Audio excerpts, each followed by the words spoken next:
When they say health is wealth, well, they're absolutely right. Despite facing challenges of investment and infrastructure, India's healthcare industry boasts of recruiting 60% women versus a 25% that are employed in any other industry. There are many women in this field who are coming up with this kind of startup, and we wanted to give them a platform to promote them. We chose this because we usually promote women entrepreneurs, and this is the thing that women really neglect, their health. When it comes to their family comes first, then work, then their family's health. So we wanted to make it a priority because healthy women means healthy communities. So I think it's really blooming, and there's a lots of scope. Many women are participating in this, and there is much emphasis on medical tourism also. And we are making certain health ambassadors who would be promoting health amongst their communities. So I think there's a lots of scope in this industry. So Magicka is a community of about 100,000 women entrepreneurs, and it's a strong platform where we have our business connect meets, members meet, and offline and online both, and it helps in increasing their business and services.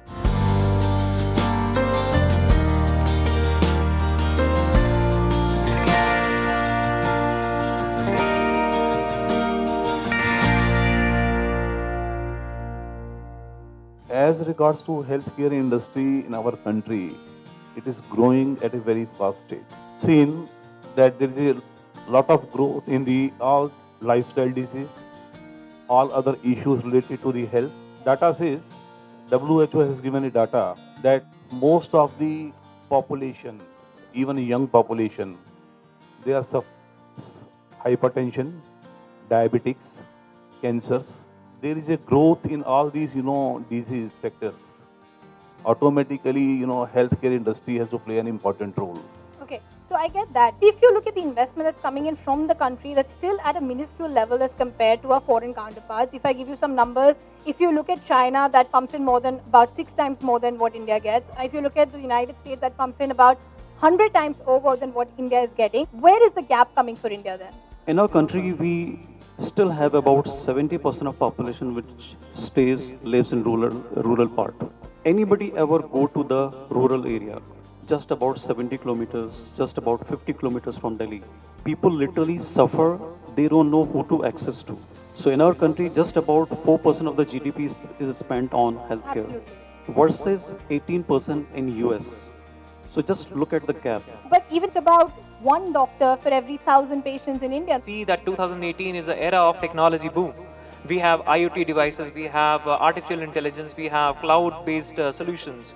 So mobility is something wherein you can reach out to any person at this point of time. There are so many avenues wherein private players are coming in, for example, Fitbit and all that. We also have to find out that if you compare to foreign counterparts, for example, if I'm going to say US, so it's 18 crore population as compared to India 133 crore population. Right. So the honorable government has actually implemented something so that it reaches to the basic masses, the rural empowered people. The basic healthcare opportunities are basically provided to all those people. So health captives in India is picking boom. It's a $1 trillion business. The kind of environment we are living in, we are not sure of what kind of air we are breathing in, what kind of food we are taking in, and what kind of water we are taking in.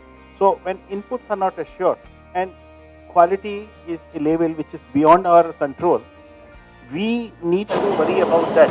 Is the structure itself of our healthcare industry a problem? We are a decentralized healthcare system in the country. Do you think the structure itself then is a problem? Develop a better structure where the healthcare does not remain centralized at one location, or we have 1,000 beds in Gurgaon, but you cross Gurgaon and you have maybe one bed for 1 million people. Help us understand the role of women in the healthcare industry, and have you seen that boom over the past few years? In healthcare, it's nearly 60%. So in healthcare, I think this is one of the best suited industry for women. This has only grown over the years. Digitize everything, the change management, the restructuring is very important. We can actually look forward to the new ways of digitalizing the patient treatment so that the kind of diagnosis and the kind of diagnosis that would be given earlier is easily available to the doctors and also to the patients. Going digital obviously is going to help because that is the way forward. Regulations are well in place. There are the systems, policies, but only it is the quality which matters. But what we are looking for the masses is affordable healthcare. Several medical devices, including diagnostic, which could help us in reducing the cost and making it affordable, at the same time maintaining the quality.